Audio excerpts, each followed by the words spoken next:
So it's Friday, and as of today, I am officially a broke person, otherwise known as a freelancer. Anyway, jokes aside, as of today, Friday 20th, I am no longer officially employed as an in-house designer. And I will be joining the forces of freelancers, which is both really exciting and scary at the same time. And that's why I'm making this video to tell you my reasons why I am leaving as an in-house designer and going full-time as freelance. Which is interesting. A lot of people usually would go from freelance to like a more secure job, not other way around. But it is scary to think about, first of all, we're in the middle of a pandemic right now. It's also 2020, so, worse things that can happen will happen. So, thinking about just quitting my rather secure job for something not so secure is rather scary. But I do know that once I do eventually start getting into this a little more, once I'm warmed up with freelance, that my work will take off and, I will have work to do. And I will get back up on my feet pretty quickly. If not, then I'm wrong, but I'd rather be optimistic and wrong than pessimistic and right. So today was my last day at the office. My feelings, I was excited, I was happy, I was sad. My emotions were all over the place today. And it's really interesting to think, it's crazy to think about something that's been my routine for about a year and a half is no longer going to be my daily routine. No longer waking up at 6 a.m. in the morning, getting ready, and then making my coffee. After I'm done with coffee, going into my car and then driving towards work.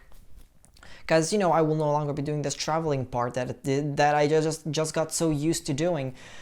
And other things such as, saying good morning to like a huge group of people, that's not gonna be a thing anymore.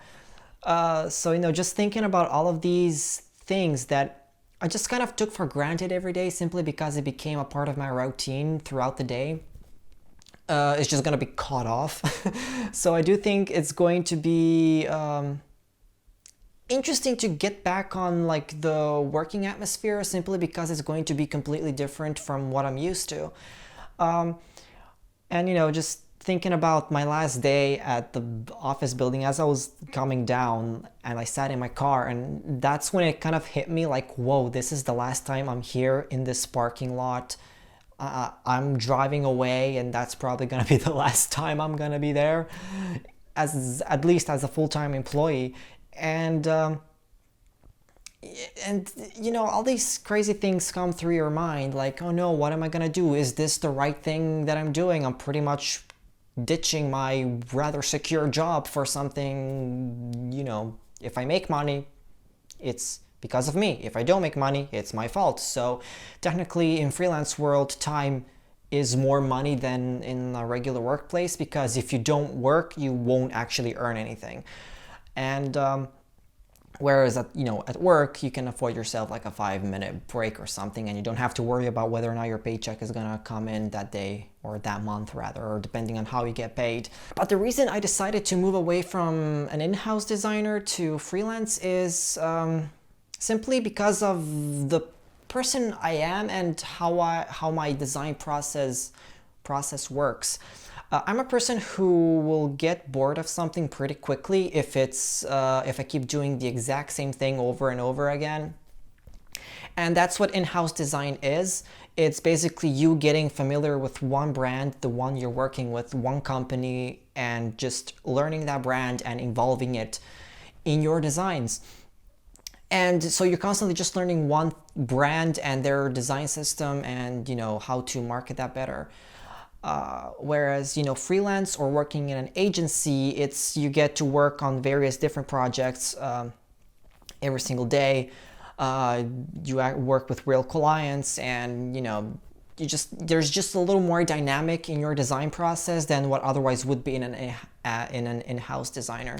I'm a person who likes to have something dynamic happen in their work environment, in their design process, and just working on one thing all the time isn't exactly the dynamic I'm looking for. The reason I don't want to do agency work, you might be thinking like, hey, maybe an agency is a better option because it's still more secure. Freelance, let me just be clear, is the least secure job position you can have.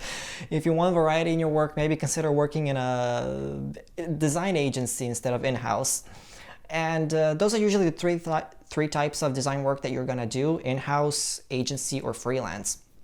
But the reason I decided to go freelance is because I just decided, you know what, if I'm going to switch workplaces and I will try to look for something different, I'm gonna go all in and just trying to figure everything out by myself. So not relying on anyone or a team. So, you know, logically that means freelance. And but it is scary because on one side, I would walk into the office building in the morning and, you know, at 8:30, that's when my workplace would start, and I'll be there until 5. We usually did 8.5-hour work days from Monday to Thursday, and then on Friday we basically had half the day to work, so I would be going home at like 2 p.m. instead of 5, which is actually pretty interesting because you don't really notice those 30 extra minutes in your workday, but once they add up on Friday, they make a huge difference. You go way earlier home for the weekend. So that was pretty cool. But the other part of the problem was that I'm not the type of person who's going to sit down and design for 8 hours straight. That can do. Ideally, you have actually around 5 creative hours in a day. If you say that you design for 8 hours, you actually don't. You either just procrastinate or do something else. If you actually tracked your time, how much time you spent designing, it would probably be somewhere around that 5 to 6 hour mark max. You might be thinking, well, Leon, isn't that a problem with your work ethics or something? You know, because people usually work 8 hours a day, and you're totally right. I was thinking for sure that I maybe have some problems with self-discipline, trying to focus on work. I have problems with that. But not exactly, because I noticed that my productivity goes way up when I work in bursts. For example, if I take like bursts of 2 or 3 hour chunks and just spread them out throughout the day, and let's say we add that up to 8 hours, those 8 hours will be way more productive than if I just, work those 8 hours from start to finish in one go. And that's also where I started getting burnt out, because I noticed that after like 4 hours, my focus just faded completely. And there were still 4 hours to go. In a scenario where I didn't have a work schedule, that's a time where I would just like cut off from work and go do something else for like maybe an hour or two and then come back. Obviously, that's not a possibility at the office, because I'm pretty sure I could take a longer break, but that also means I'll be coming home later. So, there's just a lot of compromises that need to happen in order to have an ideal work environment. And, I don't want to come home just, lay down in bed and then go back to work the next morning. So that 8 hour 9 to 5 schedule was another reason why I decided to do freelance, because right now I'm my own boss. I work when and how much I want. So that means that if I want to work for like 2 or 3 hours in the morning and then continue in the afternoon, I can do that.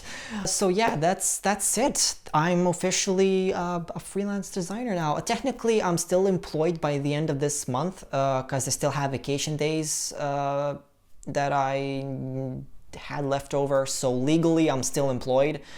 But that's not going to be the case anymore, so that's going to be interesting.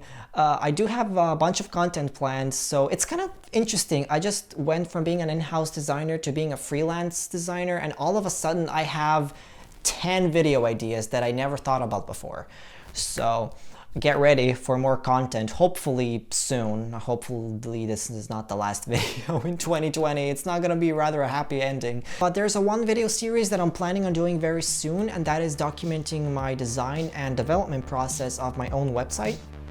From start to finish, that means starting from wireframing to designing, to bring it into code, to actually putting it up and everything in between. So let me know if you're interested in that design series as well. I would love to hear your thoughts about it. But yeah, as of right now, that's it. Let me know if you had a similar job experience where you went from being a full-time employee as a designer at some company, either as an in-house designer or if you worked in a design agency and you decided to go for freelance. Let me know what was your reasoning behind it. What was your thought process? What led you to decide to do freelance full-time instead of having something a little more secure like a full-time job at a company or a design agency? I would really love to hear your stories down below, and until next time, I will be down there in the comments. I promise this is not the last video this year. I do have a couple of more planned, so stick around. Anyways, guys, thanks so much for watching. I hope this video was of help. I was just rambling. There's gonna be a lot of editing that I'll need to do. I've been recording for the past 20 minutes, so I definitely want to crunch this down to at least like 5 minutes or something. We'll see. Oh, hey, Future Leon here. That was not a possibility. I'm sorry. Anyways, thank you so much for watching. I will see you in my next video. Take care and stay safe.